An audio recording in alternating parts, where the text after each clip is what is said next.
guys, welcome to Unbiased Rugby. Sorry, Gordon's feeling ill today, so it's just me.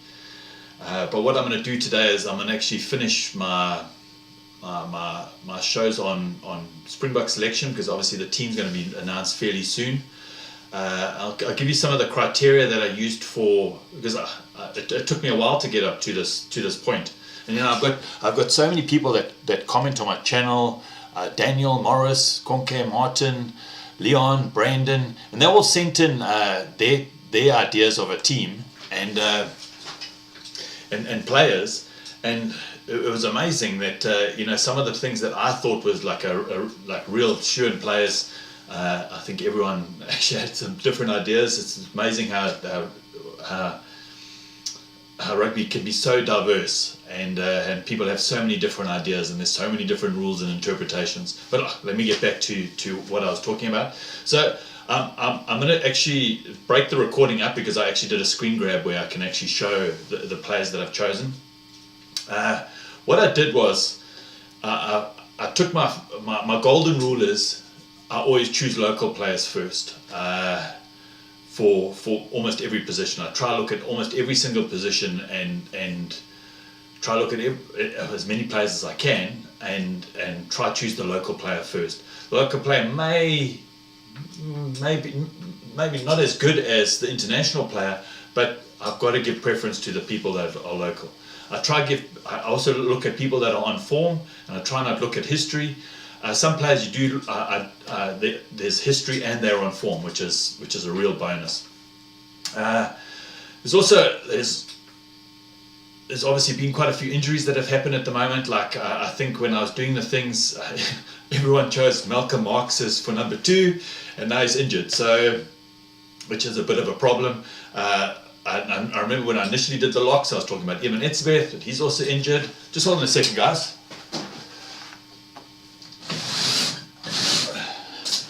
Try get a bit more light there. Looking at inexperienced, but he's also injured. Warren Whiteley, I don't know if he's going to be coming back. He was going to be my captain, but yeah. So I try always look at local players first. I try to look at players on form, and then I've also tried to look at it saying, okay, we've got 14 tests till the end of the year.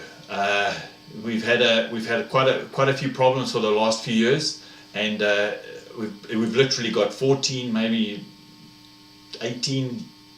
to 18 tests before Rugby World Cup 2019. So a lot has to happen in a short period of time for us to find the kind of style of play that we want to play.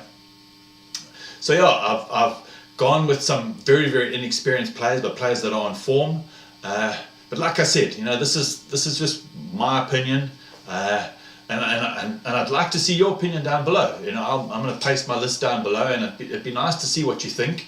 You think I'm talking rubbish, or who is there another player that you could think in that position? But yeah, I value the input. But listen, I'm going to be changing across to the thing, to the other show, so you can see it. It's a bit static because I'm still learning how to do that kind of stuff. And then we'll go through the team. But and I'll chat to you again afterwards. Hey guys, okay, so let's this is my Springbok team that I've selected based on the criteria that I gave to you before. So what I was basically looking for, I'm looking for local players, basically uninjured at the moment, that could fill in a position right now and take it from there. So obviously I've gone for my front row. I've gone for Tendai, the Beast. I've gone for Akker Van de Merwe and Trevor Nyakane. The reason why I didn't go with Adriaan Strauss, you'll see later why I didn't go with Adriaan Strauss, but I decided to come in with a completely brand new hooker. With Malcolm Marx being injured, he would have been the shoo-in for that position, but we need someone that's going to obviously be a full backup for Malcolm Marx. I think Adriaan Strauss is playing best rugby of his life at the moment. It's just he did retire, and I think we need some new blood there. So I've gone for a very, very inexperienced international hooker, but surrounded by 2 very, very experienced props. So Tendai, obviously, he's going to hit his 100 tests this year, and Trevor, I think he's got about 30 tests. So it would make his transition into international rugby a lot better. Look, I could have gone with Wilco Louw and Kitshoff, but I've put them on the bench, and you'll see that later.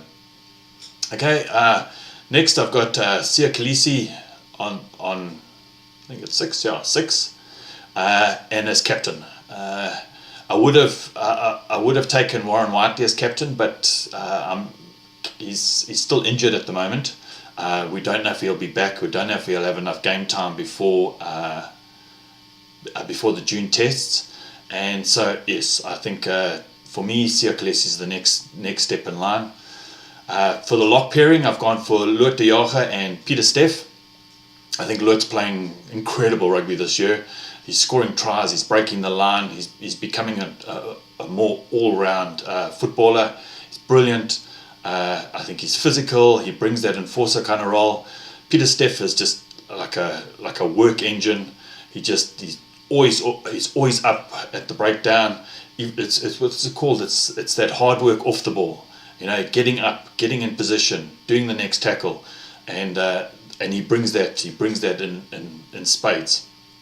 On the other flank, I've gone for Jean-Luc.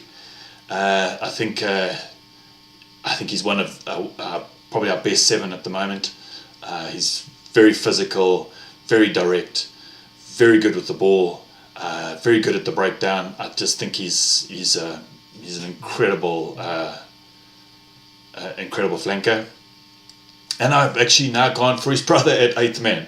I was battling with 8th man. There may be other choices out there. I know a lot of people in the comments said Dwayne Vermeulen. I'm trying to obey the rule that I set up in the beginning, that unless there isn't a complete package in South Africa, or just even 50% package in South Africa, then I'd look international. So I've left most of the international players out. I think I've only got one, and that's in the back row, and you'll see now. So yeah, that's my forward pack. I think it's pretty big. That's a big, powerful forward pack. And the beauty of it is that's an experienced front row, and you can just imagine at half time or at 60 minutes, you got Steven Kitshoff and Wilco Louw and Adriaan Strauss coming up. Oh, good grief! I think from a scrum point of view, I think we're doing well. We've got Pieter-steph and Lood as our jumpers.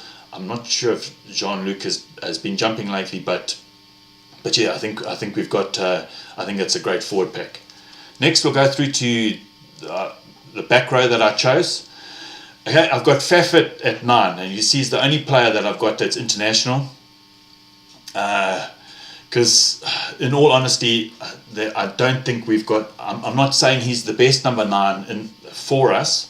I just think he's the best of what we've got at the moment, and I've watched him play in the Northern Hemisphere, and he throws accurately, and that's what Handre needs. He needs someone that throws accurately to him fast, and it gives Handre the opportunity to heads up. Handre Pollard was by far the most popular choice from everyone in my channel.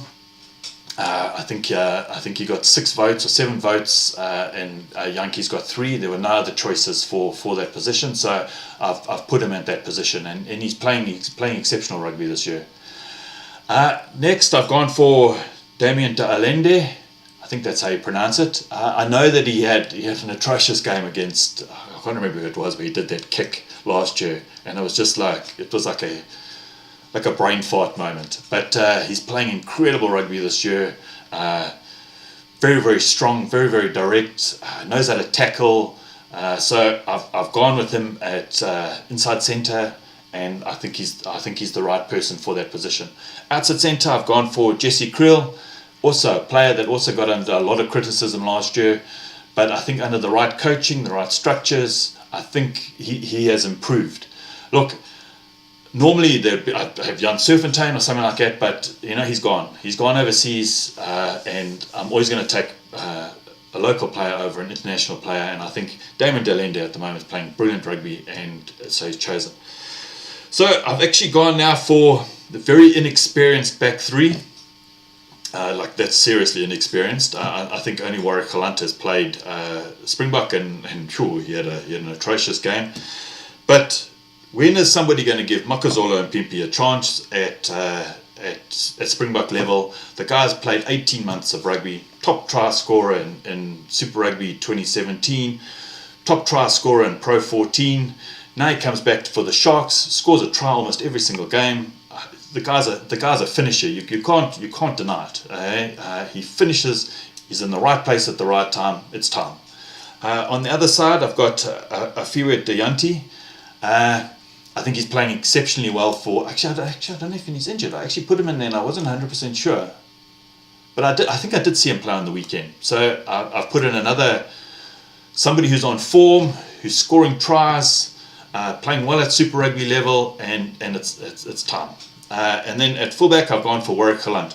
I could have gone for maybe an Andries Coetzee, or maybe brought in a Dylan Lates to try stabilise that back three. But I just thought, it's maybe time for a bit of a change. I know we've had our back three pretty much the same for quite a while, and now let's look at something a little bit different. Next, I go to my bench, and sure, that bench. The front three, Kitshoff, Strauss and Wilco, they could start, and the beast, Akker and Trevor could finish. So I think they're very, very interchangeable. I think our front row is incredibly strong. For the other two forward reserves, I've gone for Kwagga Smith, exceptional player. I think he just brings something special to the game, and he deserves a chance at this kind of level. And I've gone for Franco Mostert. I think he's also playing very, very well this year, and he can cover for lock and for flank. So I think that's the right kind of idea. Then for the three reserves for back row, I've gone for Jantjies, Ruan Combrinck, and Lukanyo. So look, that's my team so far, and I'll continue the conversation now. Hey guys, so that's my Springbok team, as I see it, with players that are not injured, I may have missed one or two players that are injured, but I'm sure you guys will tell me in the comments. But yeah, give me your opinion on the players that I've selected, or the captain I've selected. Look, it may change if some players come back uninjured, and they can play. But look, even if Warren Whiteley came back before the test, I still think he still needs to have some game time before he goes to an international level. But yeah, that's my team, and I look forward to your comments on my channel. Another thing that's been brought up is somebody asked me to talk more about quotas. I really seldom talk about quotas in sport. It just happens to be a rule that we have to follow in South Africa, just like most countries have rules on team selection and those kind of things. It just happens to be a rule that we have to follow.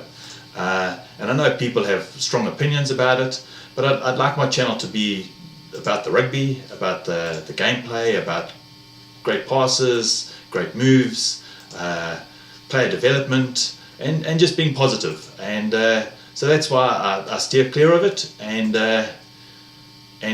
we just talk about the rugby. But listen guys, thanks for tuning in. Please share the video with everyone, as many people as you can. Give it a thumbs up, hit the bell, and it'd be nice once the South African team has been selected by Rassie, that we can actually compare it to the English team that's been selected. I think that the team sheet came out today, and we can compare players for players and see how one player is going to do against another player, and see where we're a bit short and where we could improve. But listen guys, thanks a lot. Cheers.